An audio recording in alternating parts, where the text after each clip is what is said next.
The father of our nation, the Mahatma Gandhi, once said that it is your health that is the real wealth. यानी इंसान की जिंदगी में सबसे ज्यादा जरूरी होती है उसकी हेल्थ, उसकी सेहत। और सारी जितनी भी चीजें होती हैं वो लाइफ की एक्सेसरीज होती हैं। ये आपकी आपकी फैमिली, आपका पैसा, आपका करियर, आपका relationship, all these things come later, but first thing that comes first is human beings health. तो हेल्थ सबसे ज्यादा प्रायोरिटी होती है इंसान की जिंदगी में। लेकिन आपको यह जान के कैसा लगेगा कि आज की जो हमारी सिटीज की हालत है वो पोल्यूशन की वजह से उसकी 10% लाइफ एक्सपेक्टेंसी सिर्फ हवा की वजह से, प्रदूषण की वजह से, पोल्यूशन की वजह से रिड्यूस हो चुकी है। यानी आप अगर दिल्ली एनसीआर के इलाके की अगर मैं बात करूं, आप अगर दिल्ली एनसीआर के इलाके में रह रहे हैं तो ऑलरेडी आपकी 10 इयर्स लाइफ रिड्यूस हो गई just because you are living in a polluted, just because you are living in a polluted air like in Delhi. और ये मसला सिर्फ दिल्ली का नहीं है, ये मसला सिर्फ नॉर्दर्न इंडिया का नहीं है, ये बल्कि एक रिसेंट सर्वे के हिसाब से ये अनुमान लगाया जा रहा है कि सिर्फ इंडिया की ये जो मेजर सिटीज है इन्हीं में नहीं, बल्कि जो और बड़ी बड़ी सिटीज हैं और भी जो छोटे लेवल पे भी सिटीज हैं उनमें भी एयर पोल्यूशन बहुत तेजी से फैल रहा है। तो एयर पोल्यूशन का मसला ये ऐसा है कि हमें इस चीज पर बहुत ज्यादा ध्यान देना है और इसको गौर से हमें समझना होगा कि हमारी लाइफ एक्सपेक्टेंसी इसकी वजह से कैसे रिड्यूस हो रही है। दोस्तों, अभी शिकागो बेस एक इंस्टीट्यूट ने स्टडी की है जिसमें बताया गया कि दुनिया में सबसे ज्यादा पोल्यूटेड 50 सिटीज हैं, जिनमें से 39 यानी 39 आउट ऑफ 50 सिटीज इंडिया में पाई जाती हैं। तो आप देख रहे हैं कि ये मसला, ये मामला सिर्फ दिल्ली एनसीआर या नॉर्दर्न इंडिया का नहीं है, बल्कि पूरे इंडिया में अब बहुत सारी ऐसी सिटीज हो गई हैं जो बहुत ज्यादा पोल्यूटेड हो गई हैं।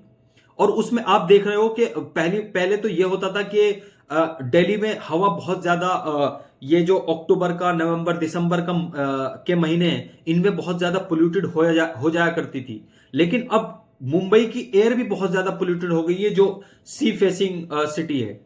तो अब इसका ये इतना कॉम्प्लिकेटेड हो गया क्योंकि ये डायरेक्टली अफेक्ट करता है हमारी हेल्थ को, which is the most important thing in our life.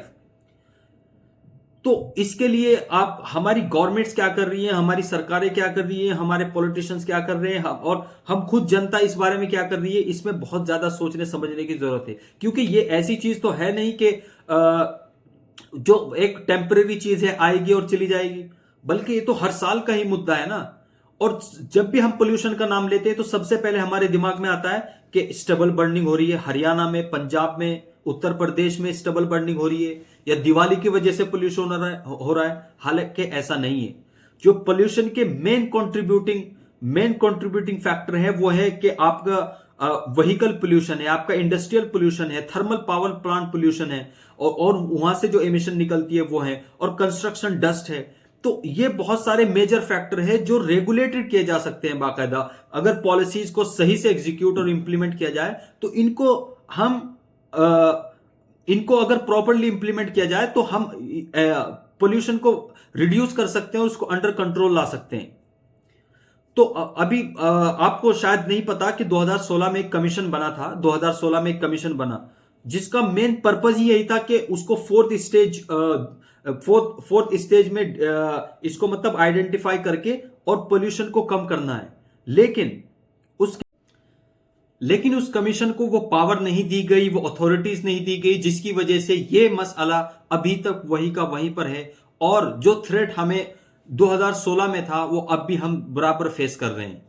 लेकिन ये बहुत सीरियस इश्यूज हैं, इस पर अथॉरिटीज को, गवर्नमेंट को, सेंट्रल गवर्नमेंट को, स्टेट गवर्नमेंट को, लोकल गवर्नमेंट को बहुत सीरियसली थॉट आउट करना है, बहुत सीरियसली इस बारे में सोचना है।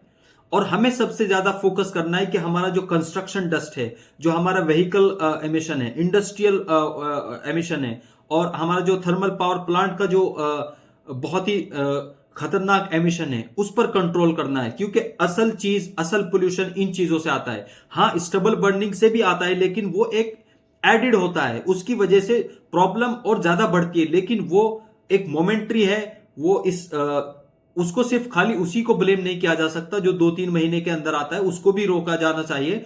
और रिपोर्ट के हिसाब से यह देखा गया है कि पिछले ईयर्स के मुकाबले में, compare to previous years, now it has significantly reduced the impact of the stubble burning.